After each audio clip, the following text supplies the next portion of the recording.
হরে কৃষ্ণ, রাধে রাধে। अर्जुन उवाच कथं विश्वमहं सङ्ख्ये द्रोणं च मधुसूदन इषुभिः पतियोत्सामि पूजहार्बरिसूदन। অনুবাদ। অর্জুন বললেন, হে হরিসূদন, হে মধুসূদন, এই যুদ্ধক্ষেত্র ভীষ্ম ও দ্রোণের মতো পরম পূজনীয় ব্যক্তিদের কেমন করে আমি বাণের দ্বারা প্রতিদ্বন্দ্বিতা করব। তাৎপর্য: পিতামহ ভীষ্ম, শিক্ষক দ্রোণাচার্যের মতো গুরুজনেরা সর্বদাই পূজনীয়। এমনকি যদি তারা আক্রমণও করেন তবুও তাদের প্রতি আক্রমণ করা উচিত নয়। সাধারণ শিষ্টাচার হচ্ছে যে গুরুজনদের প্রতি এমনকি মৌখিক তর্কযুদ্ধও করা উচিত নয়। এমনকি তাদের আচরণ যদিও কখনো কখনো রূঢ় হয় তবুও তাদের প্রতি রূঢ়ভাবে আচরণ করা উচিত নয়। তাহলে তাদের বিরুদ্ধে প্রতি আক্রমণ করা অর্জুনের পক্ষে কী করে সম্ভব?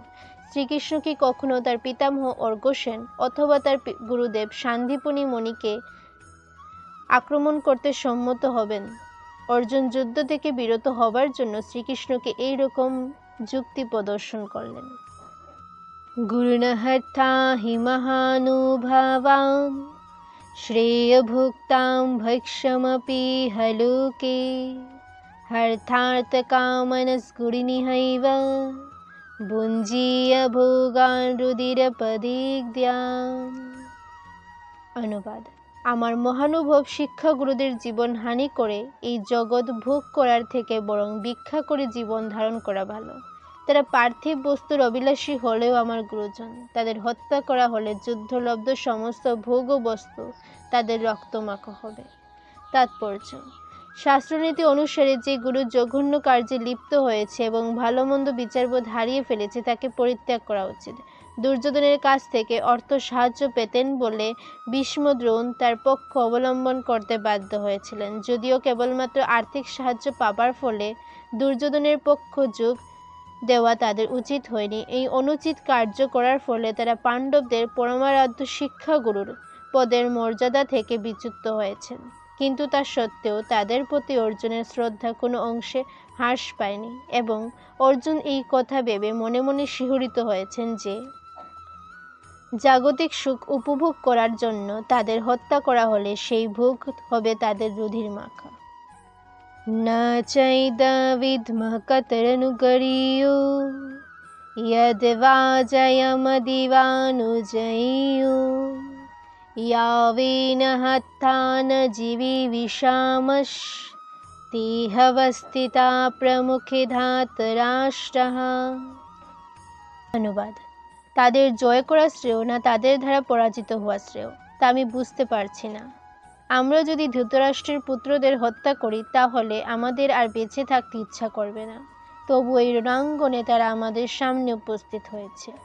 তাৎপর্য: যুদ্ধ করাটাও যদিও ক্ষত্রিয়ের ধর্ম, তবু অর্জুন স্থির করতে পারছিলেন না যে এই অনর্থক হিংসাত্মক যুদ্ধে রত হবেন নাকি ভিক্ষা বৃত্তি গ্রহণ করে জীবন ধারণ করবেন। তিনি যদি তার শত্রুদের পরাজিত না করেন তাহলে ভিক্ষা করে জীবন ধারণ করা ছাড়া আর কোনো পথ থাকবে না।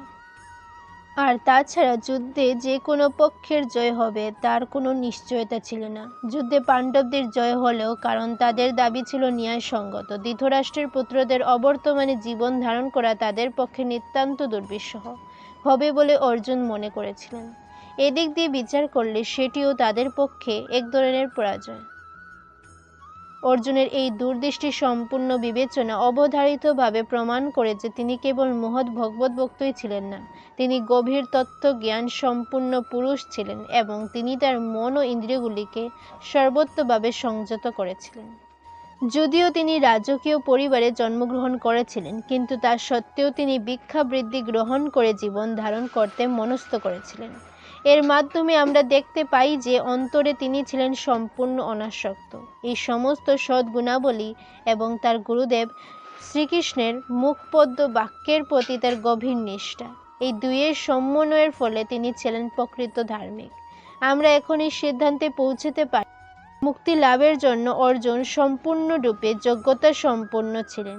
ইন্দ্রিয় যদি সংযত না হয় তবে দিব্য জ্ঞান উপলব্ধির স্তরে উন্নতি হওয়ার কোনো সুযোগ থাকে না।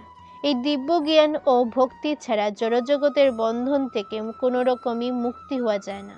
অর্জুন এই সমস্ত গুণাবলীর দ্বারা ভূষিত ছিলেন এবং সেই সঙ্গে ছিল জাগতিক সম্পর্কিত অস্বাভাবিক গুণাবলী।